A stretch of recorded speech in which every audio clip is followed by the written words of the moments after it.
Well, welcome to another summer Blitz session. We're so excited to partner with you and to discuss the 5 R's of grant writing. I am Carol Ann Paul. I'm manager of state and federal programs and special populations at Wayne Risa.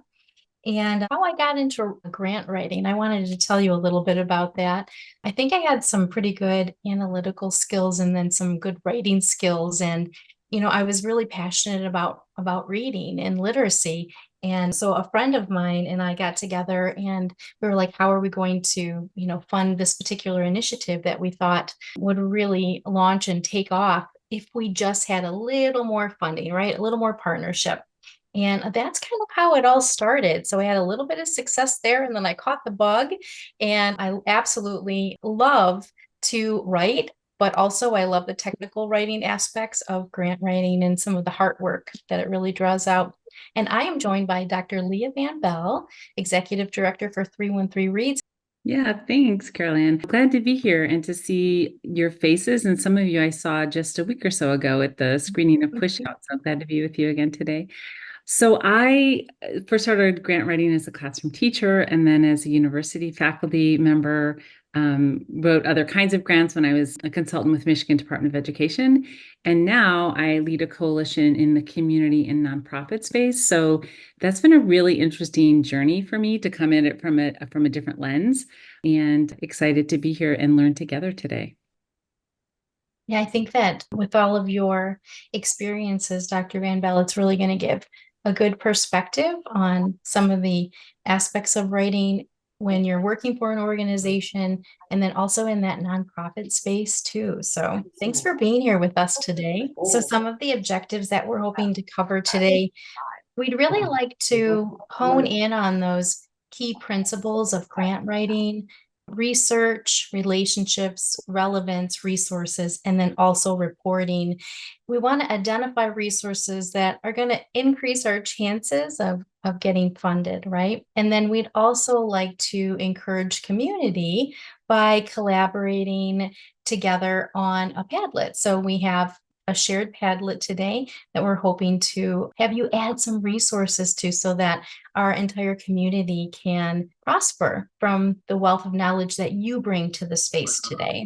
So here's really our agenda today. We're going to start with talking about doing a little bit of research. Then we're going to jump into relationship building.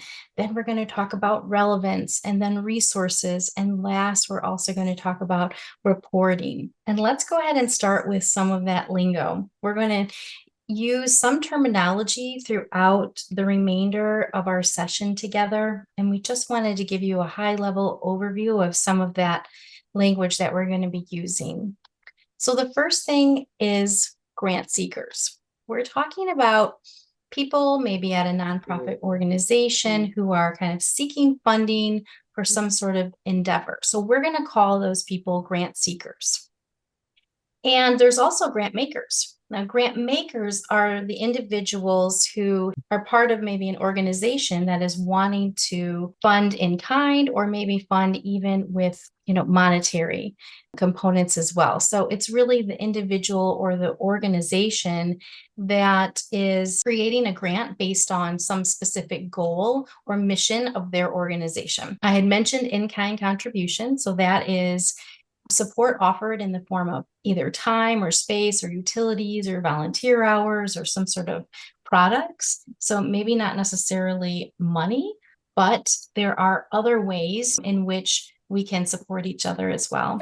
Request for proposal is also known as an RFP, and that's kind of like the outline that the grant maker needs.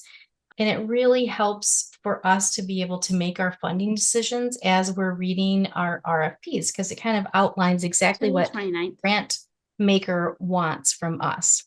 And then the last thing is grant proposal. So that is a narrative description of our work that we are going to give to the grant maker so that they can understand what we plan to do with the money if we were given those funds. And we wanted to also share a few terms, key terms that are connected to philanthropy, right? So a lot of our funding for the work that we do in education comes from local, state, national sources, but increasingly folks are getting really smart about also looking to philanthropy for funding as well. And so we'll talk a little bit through some of these, but just wanted to lift up the differences among fund development, fundraising, and funding strategy. So fund development is really developing the relationships that will lead to the funding. Fundraising is like, how are you getting those dollars in the door? Maybe it's responding to a request for proposals. And a funding strategy is that bigger sort of vision for how you're going to be generating funding. And we'll also talk about foundations. So a foundation, something like the Balmer Foundation, the Skillman Foundation, you may have heard of, they're nonprofit trusts that make grants to organizations and institutions. And then philanthropy, just more broadly, is charitable giving. And it could be money. It could also be time. It could also be in-kind supports. And we'll talk more about those later. We're going to look at two different approaches today. So there's one that we often think about with grant writing and fund development, which is sort of reactive grant seeking, right? So a grant maker will put out a request for proposals or RFP. We'll see it. We're like, yes, this is funding that would support us. This is a fit for what we're doing, and we'll apply for that. We look at that really carefully to see, is that a fit? And then we're really highlighting to the funder, here's how we're a fit. Here's how we're qualified. Here's how we're a great candidate for this. And our responsibility as grant writers then is to really understand the audience who put out that RFP, what they're looking for, and really to share with them the data, the information, the things that are most relevant to make our ask of them really compelling. Reactive grant seeking is really critical, right? Like folks are there, they're giving out money. They want to give it to folks that are a good fit. And it's our job to show them that we are the entity to give that money to. But we also want to talk a little bit today about proactive grant seeking. And that's a little bit different. And that's where we're doing more of the fund development strategy. And we're thinking about what are some funding sources that could support our work? They may not have an RFP out right now, but we still want to identify like, oh, that's an entity that funds in this area. So I want to keep an eye on that. I want to build the relationship. And so it's really about understanding their mission, their vision, like what their priorities are, and really doing a lot of research to see how is what we're doing aligned with what this foundation does and the things that they fund. So for instance, I named the Balmer Foundation. They fund a lot of work around racial equity. So if our work is connected to that, then we want to have them as one of the organizations that we're going to be learning more about. And we want to really connect our goals with their goals and their mission. So it's a little bit different. And the timelines for that are different too. And I want to make sure that we name that. Like reactive grant seeking usually has a very clear timeline, right? The proposals are due here, folks will be notified. There may be different levels of moving forward with your application, but it's generally a pretty clear timeline. Proactive grant seeking can take much longer. Sometimes it can take over a year just to build the relationship, right? So kind of different timelines, but really important to have both of those things. All right, so let's jump into the actual research section of it. We actually have a Padlet of resources for you. I'm going to jump in and put this in the chat for you. Here we are. And we'd love it too, as we are going through this to please, we want to grow this. And so please, lift up things that you think should be included in there. We want to make sure that we do that. You should be able to, with that link, be able to add them to that last column, resources from community. You can also drop them in the chat and then we'll get them in there as well. So in this Padlet, we've organized it in the same way as we have the presentation. And the first one is really around research. And Caroline, can you scroll to the top of that pretty please, the top of that column? There we go. So there are some sources in here like grants.gov to keep an eye on. And if you haven't already used those, what's great about those is that you can also set up notifications so that you're getting pinged on things that are relevant. And I don't know, Caroline, I think this is one that you use quite a bit. Did you want to speak to this one at all? Sure. I think the power in this particular website is that you're able to search grants by keyword. So if you are looking for specific types of grants, or that there are some community partners out there that you want to partner with, you might be able to find them within this particular source. So it kind of helps you weed through because of all the filters that it has. Thank you, Caroline. And then the MDE weekly communications, I think that's one that most of us are familiar with and use. So similarly, you can really customize your subscriber preferences so that sometimes when we sign up for these things, we then quickly unsign up for them because we're being inundated. But because of the way you can set up your preferences, I think you'll find it a really useful tool. So there's another one, and those are looking at public grants that are coming through publicly funded organizations. There are, if we scroll down a little bit more, now we're getting also into nonprofit and foundation kind of spaces. So there are a couple others, and Caroline just clicked on the one that's titled Nonprofit, Michigan Grants for Nonprofits. So that's a really powerful resource where you can, again, get updates on things that are available. And we won't go through all of them, but there's just one more I want to point out in that nonprofit space. And it's titled Grants from Michigan Foundations and Corporations. And it's through michigan.gov.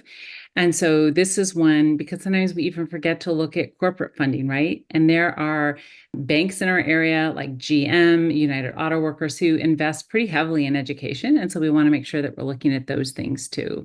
So we wanted to lift those up. The next column in the Padlet is relationships. And so we've inserted some resources there around building relationships, particularly in nonprofit fundraising. If that's something new to you in building those relationships, we wanted to give you some good tools for that.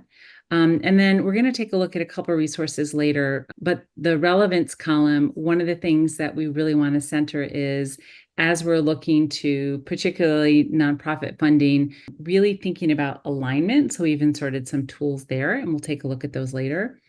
And then in resources, there's a really powerful braiding funding book that Carol Ann developed, and I'll make space there, Carol Ann, if you want to lift up anything about that. So this book actually takes a unique story-driven approach to illustrate how funds can be leveraged to build impactful literacy programs.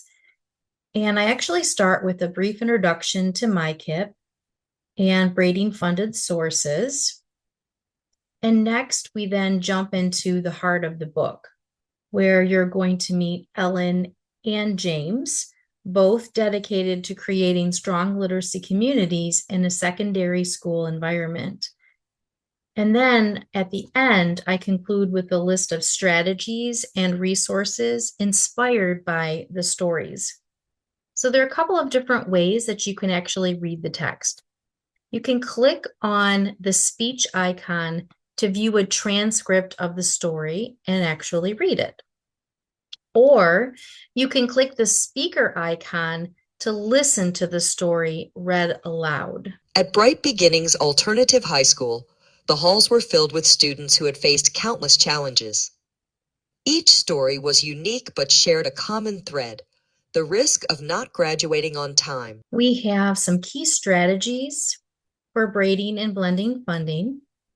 And then we have some applications. So if you wanted to take this book back to your school to be able to use it perhaps as a literacy leader, here are some ways in which you can leverage the text. And then we conclude with a list of strategies and resources that were inspired by Ellen and James's stories. Wonderful. I want to point out also in that column under resources, we put in several workshops that are coming up. They're free. Hope you'll sign up for them. They're with COAC Detroit, and that's not funding just for Detroit, but they fund a lot of work in Southeastern Michigan, particularly. But even if that's not your area, these are free workshops. And if connecting with nonprofit funding is something that you haven't done before, you're just stepping into, there are some really nice free workshops that are coming up, and also an introduction to corporate giving and proposal writing in nonprofits and things like that. So hope you'll check out some of those free workshops. It's just really high quality. I've attended some of them myself, so I wanted to make sure you had those. And then reporting, we'll be talking a little bit more about what it means to do storytelling around the work. So yes, reporting outcomes, key performance indicators, how we're monitoring progress, but also we'll be talking today about how we do storytelling in the work. So that's why some of those things are there. Again, that last column where it says resources from community, we hope you'll share things that have been particularly helpful to you.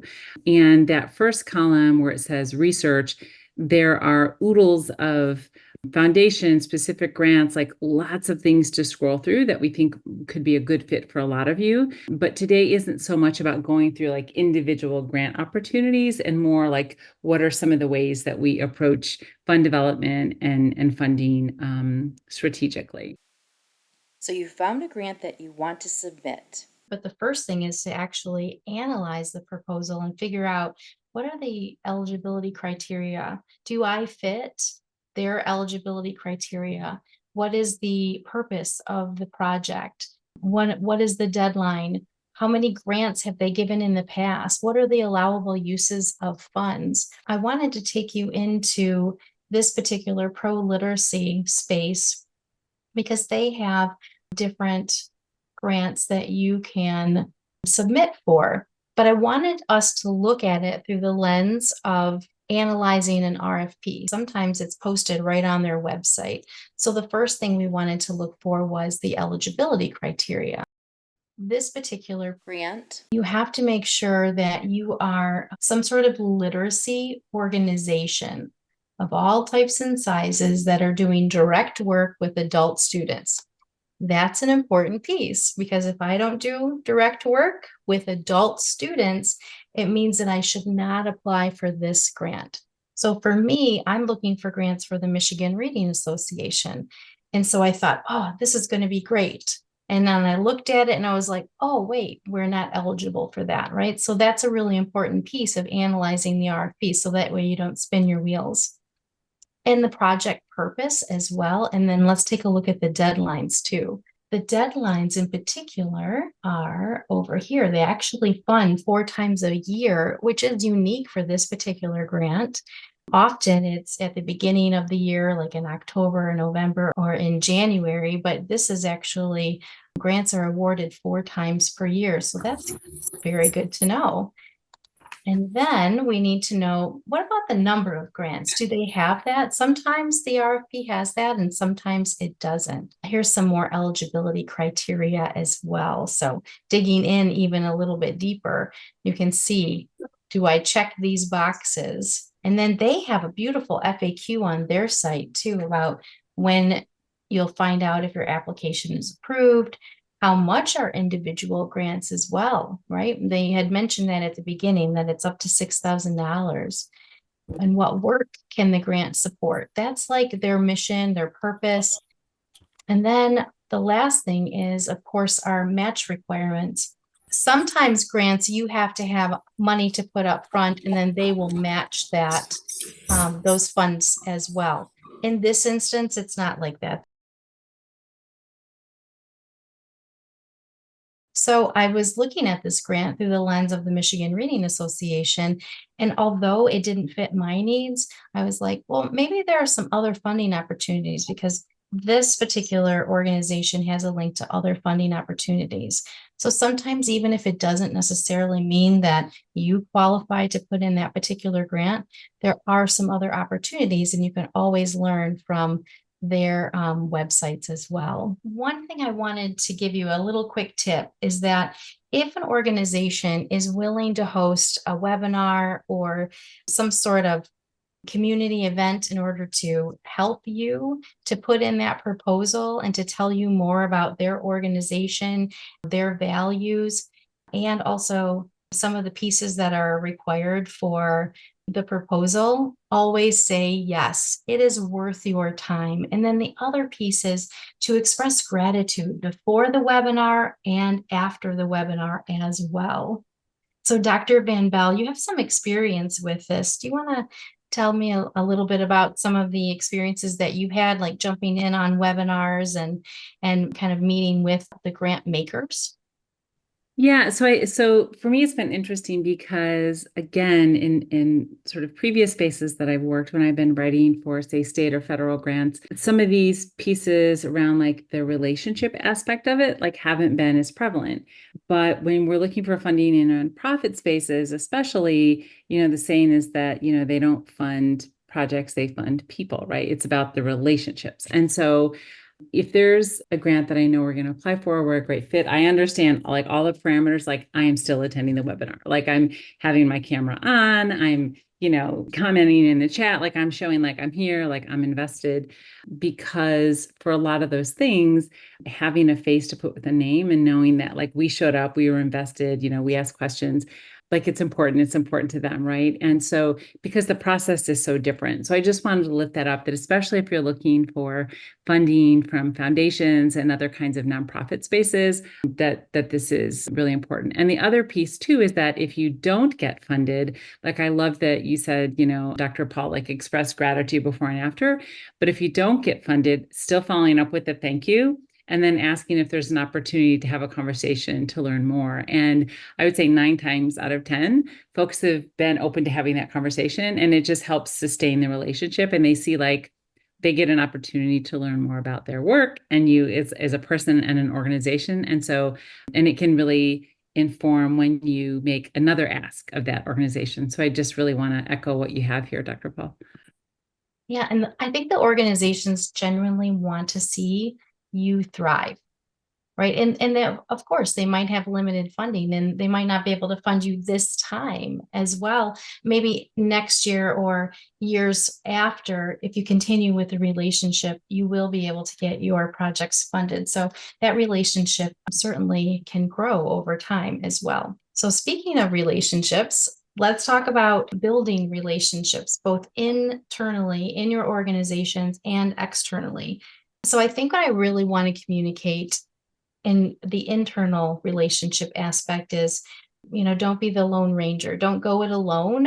There are so many things that have to be accomplished whenever you're writing your proposal. So gathering data, analyzing that RFP, creating an outline for a proposal, meeting with the grant maker, attending webinars, resources, expertise, finance department, doing your research, doing your homework, program management. There are so many things, and you can't be the only person to do those things. You have to leverage some of the talent and collaborate within your organization. And I think a really good example of this is one of my colleagues came to me and she said, "Hey, we're applying for this grant. It's an OST grant and it's due by October 5th. And we're hoping that you'll be able to help us analyze the request for proposal and maybe outline the proposal for us. And then we can collaborate on a couple of documents and things together." Melissa Wilson was the one who reached out. There were multiple people that came together in order to help that proposal move forward. So we had a couple of people grabbing data for us. We all were in a shared document working together as well to create that proposal. We all brought our expertise in order to make that happen. And this is our play space, just to let you know. I want to show you all the comments. Look at all the times that Rosalind and I and Melissa just shared our thoughts or comments on this particular document, right? So the play space in this opportunity came really from that shared Google Doc, but then also the many meetings and things that Melissa held with other stakeholders beyond just our internal organization. So thinking around that, making sure that you're cultivating relationships with stakeholders that encompass diverse perspectives. So if Melissa just had internal stakeholder perspectives, I don't know if we would have necessarily received the grant. What was really important is that she held numerous opportunities for schools to come and hear about the grant, but then she also received information from them about what they needed out of the grant as well. And so she had lots of voices in on the grant writing process. Yeah, and echoing that, it has been really interesting and exciting for me in working with community-based organizations and schools as well that are part of our coalition to think about growing those external relationships. So one of the things that I encourage us all to center is that we're growing authentic community and a culture of collaboration outside of our organization so that we have skin in the game, right? And we're not just approaching folks when we want to make an ask around funding. And so I just wanted to share a couple small examples of that, right? Because that sounds great, but like, what does that really mean? And the first one is in the bottom left-hand corner, I have an example of a social media post where we convened a celebration. It's now an annual celebration of Black Children's Book Week, which happens annually. But what was really important to us is that we were bringing together very diverse stakeholders to be a part of that. And we were really intentional around that and thinking about, who has a seat at the table, as it were, how we're centering equitable access to the space, to the work.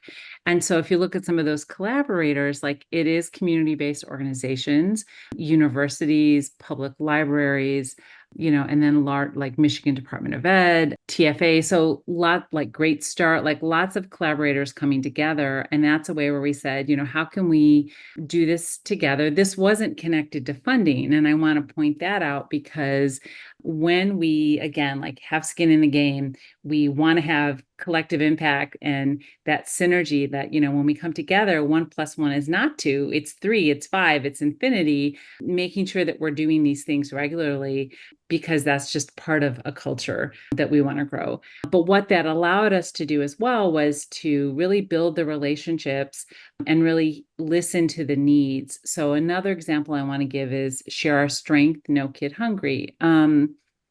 Our partners were really lifting up that for summer meals, they could qualify for Meetup, Eat Up. There are parameters around what those funds can be used for, understandably, right? But what we heard from our partners was that they needed things like they needed a new ice maker. They needed a new refrigerator. One organization needed new pots and pans and servingware, things like that, which Meetup, Eat Up does not address. So we said, okay, we're hearing from our stakeholders that this is a need. How can we address this? And doing that research and finding, Share a Strength, No Kid Hungry has some funding available that we might be able to use flexibly. So in the way that Dr. Paul shared, we said, okay, let's write this together. And everyone who wants to be a part of this, come write this grant with us. And we'll re-grant it together across, anyone who needs these funds. It wasn't a large amount of funding. It was $175,000, but that made possible to meet a lot of the needs of the stakeholders. And I think this is also around what's the collective impact we want to have? What's the shared value add and the synergy? And that we're really listening to the needs of community and centering those instead of saying, I want to do this in this space, right? Like it's truly collaborative. And then the last thing to lift up around some of these external relationship pieces is that funders, particularly foundations and corporations, are increasingly interested in funding collaborative efforts. So they want to increase their impact in their reach. So they want things that are more than one city, more than one county, right? That are more regional or statewide or things like that. And so one of the ways that we were able to leverage that and get funding from the Fisher Foundation and the Skillman Foundation for multiple years of a project was to bring together folks from a lot of different spaces to grow some muscle for collective impact models of community-based work. And so, we really had to say, okay, we all would like to mobilize this professional learning community, this community of practice. How can we together make an ask of some of these foundations?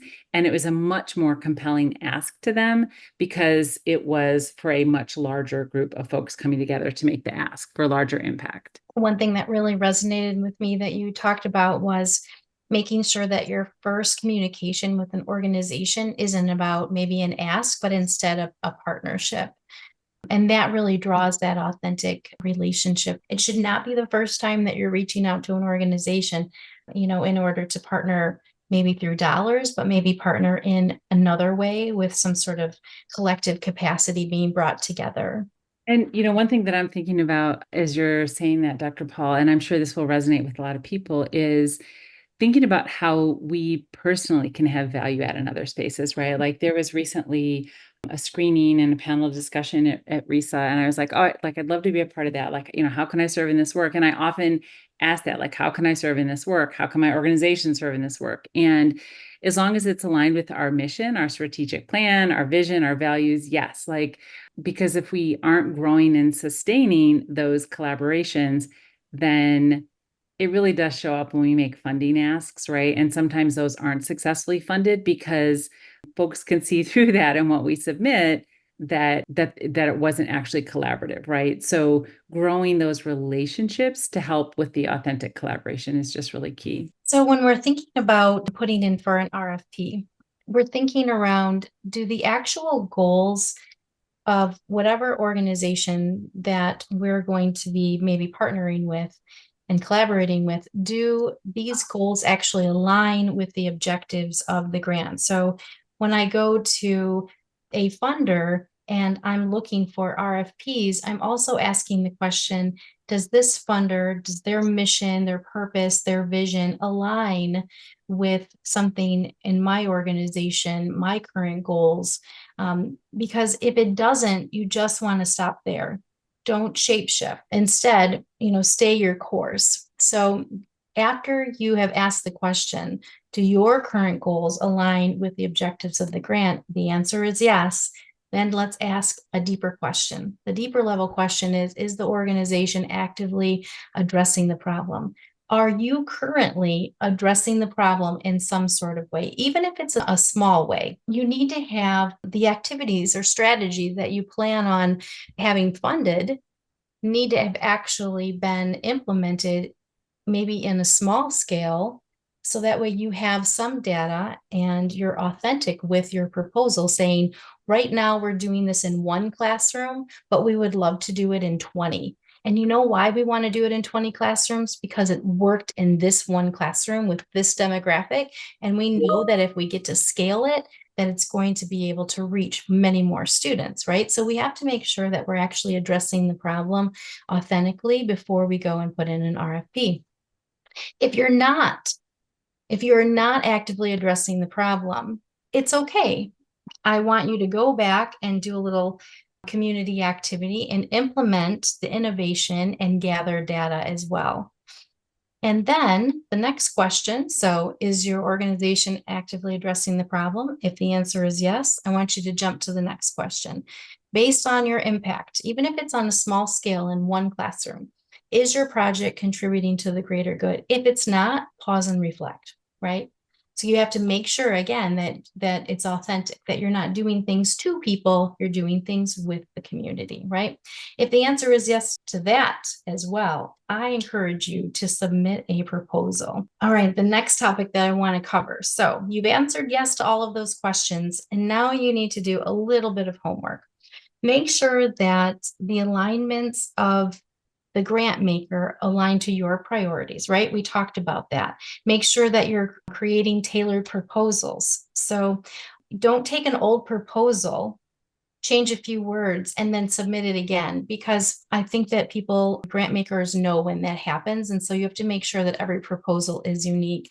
And then understand the organizations that were awarded funding before you, right? So who are they funding? Who have they funded in the past? Often they're on their website. So I suggest that you go and take a look at that. And then make sure that you're building relationships, and that you do that not only through maybe going to their webinars or emailing or asking questions and being engaged, but also with a strong proposal. Like, even if your proposal is not necessarily funded, make sure that it's strong so that they know that you have what it takes, in order to have a really strong writing stance. You have, centered equity within your proposal. You have the community backing you. And again, as Dr. Van Belle had said, even if you don't get funded, send that letter or that email as well, thanking them for their time, because often these organizations that are funding us are giving their time in order to look at your proposal. And so I wanted to share a couple tools because, and I'm only 4.5 years into being in the nonprofit space, and, have learned so much about how relationships are at the heart of it. But part of it also is the power of making that alignment really, really clear. And so just develop some really, really simple tools that are so simple. It's, a bit funny, but being really clear about, like, what is our strategic plan? Like, what's our focus? What is the grant or the foundation focus areas and goals, right? So that when we look at those RFPs, or even if it's not an RFP, because many foundations, you need to be invited to apply. So you have to curate that relationship, but really saying like, how do our all of these things align? And I wanted to share an example of one that Dr. Paul just clicked on. It's the Balmer example, where we spent some time really doing our research and saying, okay, what are the Balmer Foundation focus areas and goals? Okay, here are the things that they fund. When we really look at our key levers and our strategic plan, what are the things that are very carefully aligned with that? And we call some of those our focus domains.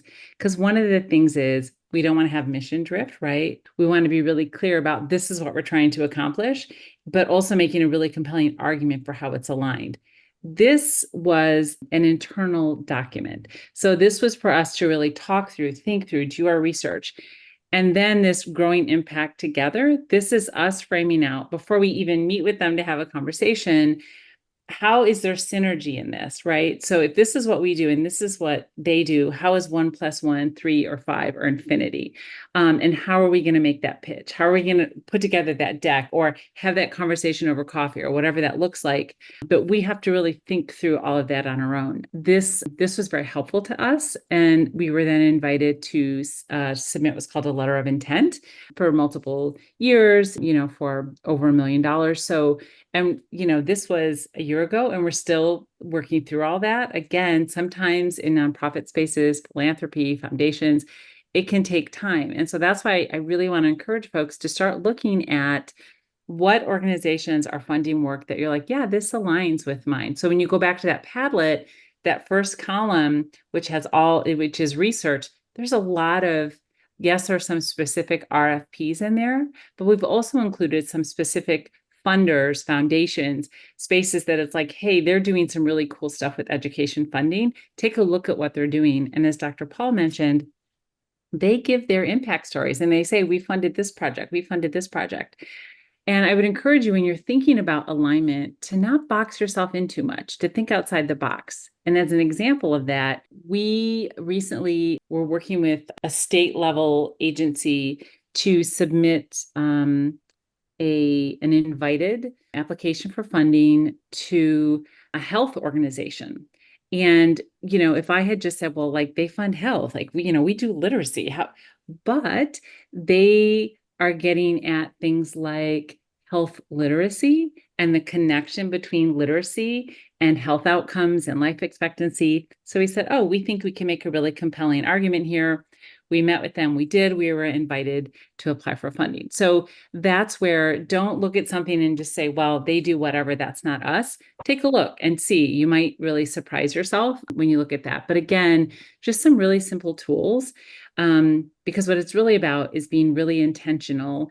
It takes time to apply for funding, as we know, and we want to do our homework. The other thing I would encourage you to do is, as we have in this Padlet, whether you have your own Padlet, whether you have a CRM or you use just sort of like a spreadsheet, to have a tracker. So we have a tracker for every entity that we're looking at. What are their areas of funding? How do we think it's a fit? They might not have an RFP now, but we want to come back in the spring and see if they have one then. And we don't want to lose any of that research that we've done. So for me, it was important to start a way of being really systematic about that.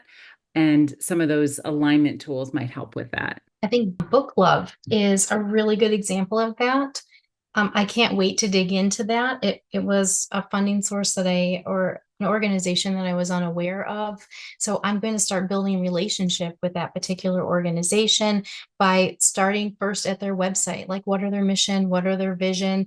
They don't have an RFP out yet, but they will. They're going to, maybe open that up in January. And by the time January comes, I'll have a really good understanding of the organization, of them, and then also making some connections prior to even putting in any type of proposal.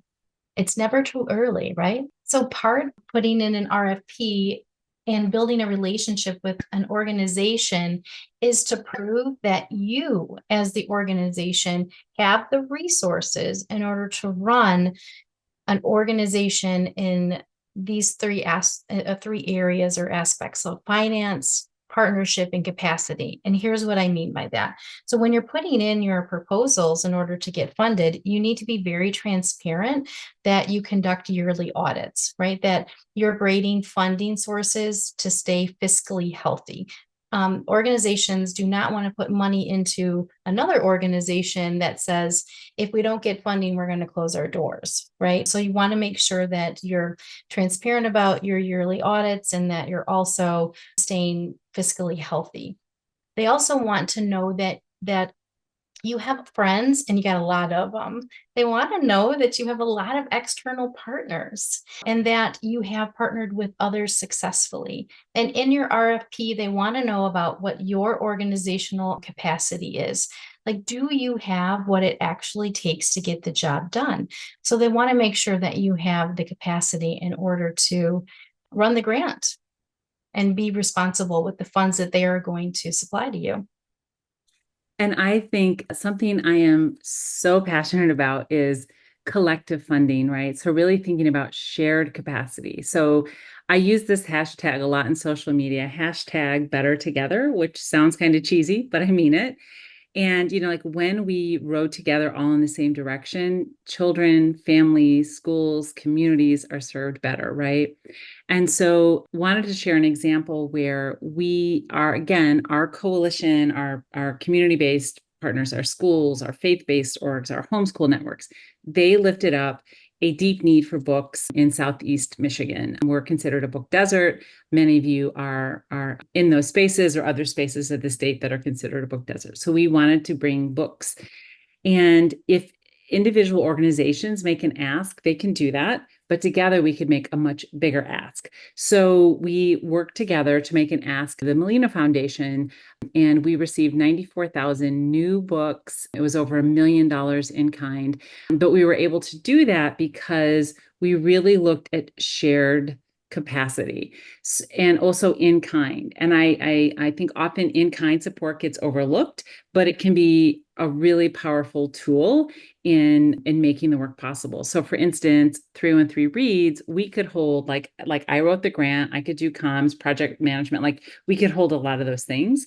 But we had one of our partners, you see all those logos that are there, it's because, for instance, Detroit Parent Network and Birdie's Bookmobile, they had media expertise. They were writing press releases for us. Focus Hope said, well, we'll host you for a month. They gave us space in their warehouse, which is phenomenal. Faith-based organization, Grace Church, they said, we'll pay freight because you get the books, but you had to pay a couple $1,000s in freight. They paid for the freight, and then two of the big ones, United Way for Southeastern Michigan, they are a powerhouse when it comes to volunteer recruitment.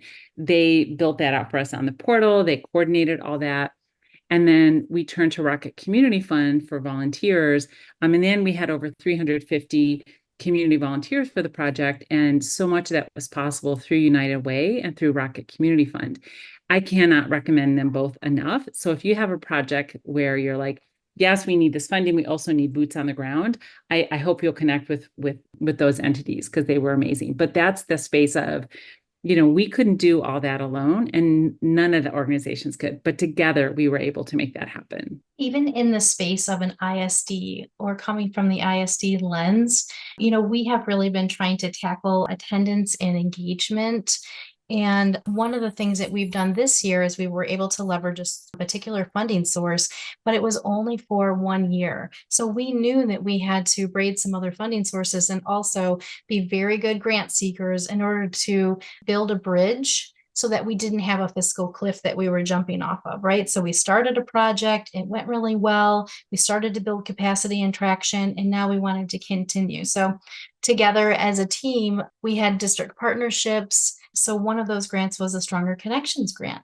And because of some of the partnerships that we had built and planned prior with some of the districts, they jumped in on a consortium. And so we were able to kind of work together to talk about space and time and talent, but then extend the project that we were working on for 2 more years. So we're really excited about that. So again, what you do now really will help you in the future as well when you're grading and building on the strengths and the addressing any capacity constraints that you might have. Also, I want us to think around it when we're building out that RFP. We've said this over and over again. Talk about community-centered writing.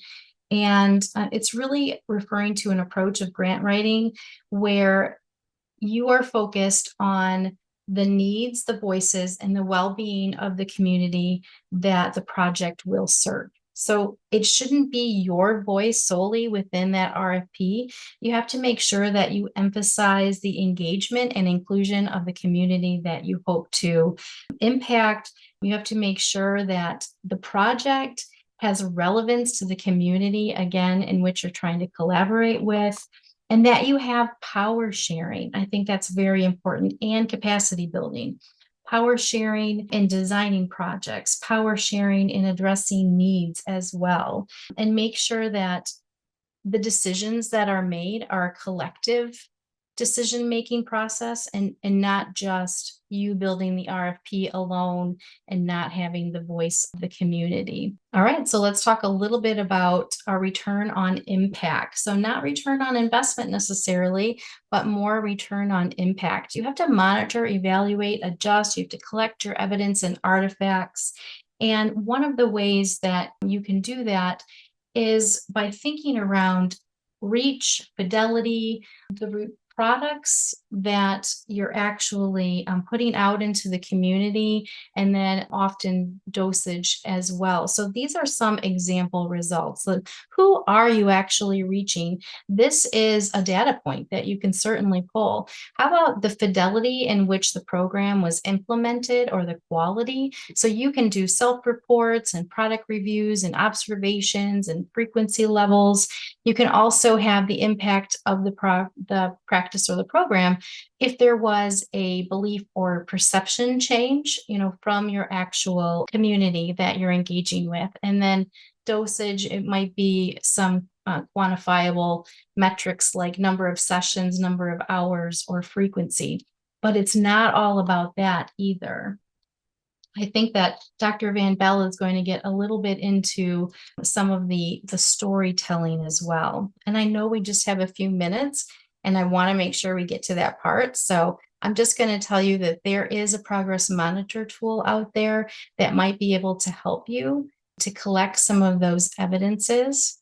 But it's more important beyond just the numbers to make sure that you're telling the story. Yeah. And, one of the things to think about is that the storytelling of the work is really important, that it engages stakeholders and funders and everyone who's been a part and been served, but we measure what matters, right? And this idea of we don't share data without stories, and we don't have stories without data. Thinking a lot about how we move away from this model of what bell hooks would call treating communities as data plantations, right? So whose voice, gets centered, and are we making sure we're telling the stories of those served and impacted, that those are prioritized, and using social media as a tool. That's something that over the last few years has been new to me. My learning curve has been incredibly steep. It's still ongoing, but I share two small examples. So one is from Books in the D. So we did sort of the standard, here were the partners, like here were the numbers, here are links to the, like when we were on the news or NPR, things like that. But now what we're gathering from the partners is like, what does this mean to you? Like, what has this made possible? Like from children, from families, from programs, like that's really important. And the other example that I shared is a small one. We mobilized some training for community-based tutoring organizations, some professional development. And we wanted to say, okay, so like, what has this meant for you? How is this supporting you? And this was funded through United Way. So we wanted to make sure that like their logo was on there as well. And we were tagging them, and just the power of social media to make sure that we're not waiting until the final report on a grant. We're telling the story of the impact along the way in ways that speak to the data and the numbers, but also speak to hearts as well, right? Because that's very compelling and important. Also, that storytelling will help you to get funded later or in the future, or expand the program. Somebody's going to see it out there and they're going to say, wow, I want to be involved in that. A collective way to organize evidence and artifacts might be to put together a website. So I'm just showing you a website for Stronger Connections where, each school has their own space in order to share some of their artifacts. A Padlet, again, like we use today, is another way to have collective evidence. So I shouldn't be collecting all the evidence. The community in which we're doing the project should also be collecting the evidence and telling their story, right? Because the person who tells the story, right, has the power. And so I shouldn't be the one, if I'm putting in the RFP and helping to organize, the people who are actually being affected should be the one telling the story. So this is just a couple of different examples, organizing evidence and allowing others in order to, share some of their stories as well, in a way that you don't have to go and try to dig through your email to find that photo, right? Or find that spreadsheet. So we wanted to give you something to take away. We want you to think and reflect on what is something that you're packing up and taking with you as you are leaving this summer Blitz. And if you wouldn't mind thinking around that and then sharing some of your story in the chat, we would appreciate hearing from you. But what is something that you're packing up and taking away? And I wanted to thank Dr. Van Belle for being here to give some of those real life experiences and stories. It was really powerful. Really appreciate the partnership with 313 Reads. I love that a couple of people have lifted up the relationship piece. And I guess this last thing I'll share. So I'm neurodivergent. I'm a very caring, warm, excitable person. I'm also socially awkward, very socially awkward. And so that relationship piece has been a really interesting, journey for me. I'm not normally extroverted. And just really getting to the space of understanding, they have funding that they really care about getting out to orgs and folks who are doing good and important work, and you're doing good and important work, and they want to connect with you, and they want to connect with you like on that personal level, which is pretty powerful if you think about it. So I'm really glad that resonated with some folks. Someone wrote in the chat, something I'm packing up and taking away is building internal and external relationships and tracking the research on funding sources and storytelling through social media. Yeah, I think those are some of the critical aspects, right? To even if you're not funded today, getting funded tomorrow, and remembering that it's more than just about dollars. There's also some in-kind partnerships because everyone brings something to the table. So someone else wrote that mostly the resources that have been shared and the fact that what we're doing is telling a story and outcome, and the outcome we hope for. Oh, great. Carrie, I'm so glad that you found some resources that you enjoyed. We appreciate it. We won't keep you. We know that it's 4:03. So we appreciate you being here today. We wish you good luck in your grant journey. And as always, please feel free to reach out. We're here to support. And I'm going to put our information back up on the screen for you.